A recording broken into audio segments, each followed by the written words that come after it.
जय श्री राम, वंदे मातरम। नमस्कार, आपका डॉक्टर एन के चरोत्रा एक बार फिर आपकी सेवा में हाजिर। आपसे कुछ विशेष विषय पे बात करना चाहता है। मेरे भारतवासियों, आज की स्थिति यह है कि जिसका कोई अस्तित्व नहीं, जिसका कोई वजूद ही नहीं, जिसकी पहचान भारत राष्ट्र के सिर पे है, आज वो देश भारत की विरोधता कर रहा है। कितनी लज्जाजनक बात है। मैं बात कर रहा हूं नेपाल की। हे नेपाल के हुक्मरानों, हे नेपाल के शासकों और प्रशासकों, मैं आपको ये बात बड़ी भांति समझा देना चाहता हूं और बता देना चाहता हूं।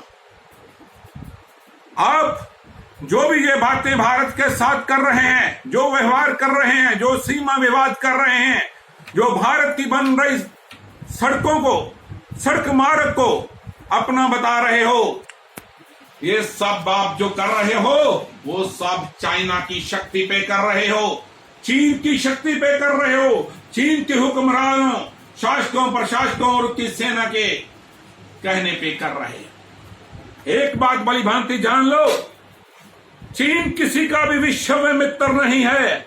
वो तिब्बत के साथ गया तो तिब्बत को खा गया, पाकिस्तान के साथ गया तो पाकिस्तान का जो आजाद कश्मीर जो उस पर पाकिस्तान दावा करता है, उसका चौथा हिस्सा सीधा चीन के स्वाधीनता के अधीन आ गया है, चीन के शासन और प्रशासन के अधीन है। अब नेपाल के हुक्मरानों, मैं नेपाल के प्रधानमंत्री को यह संदेश देना चाहता हूं, मोदी साहब याद रखो, ज्ञात रहे, अब नेपाल का अस्तित्व खत्म होने के आधार पे है, कगार पे है।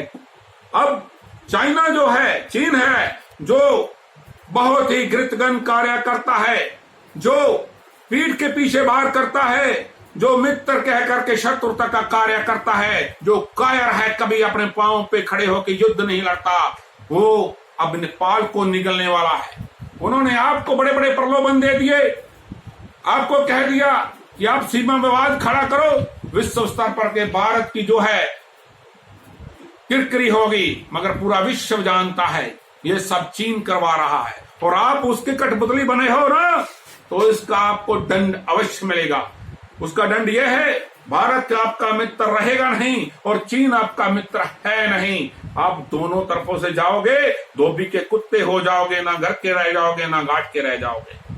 आपके लाखों लोग भारत में रोजगार लेकर के काम करते हैं, आपकी अर्थव्यवस्था, आपके देश का वजूद भारत से है, भारत के साथ है, भारत से है। अगर भारत आप पर छत्र छाया ना डाले तो एक ही दिन में कई विदेशी शक्तियां आपको निगल जाएं।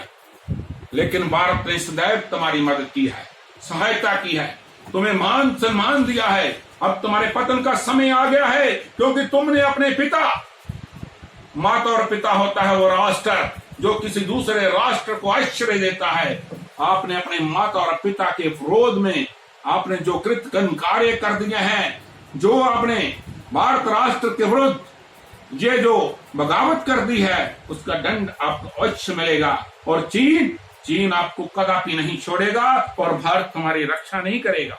और तुम्हारी इतनी औकात नहीं कि तुम भारत के प्रति कोई एक भी स्टेटमेंट लगा सको, एक भी शब्दावली बोल सको। ये सब चीन के बहकावे में बोल रहे हो और ये तुम्हारे पतन का कारण है। तुम्हारे देश के किसी भी शासक में इतना दम नहीं भारत से टकरा सके, इसलिए सोच समझ कर निर्णय लो, तुम्हारा पतन तुम्हारे नजदीक है। इन्हीं बातों से जय हिंद, वंदे मातरम, भारत माता की जय, जय हिंद, जय हिंद।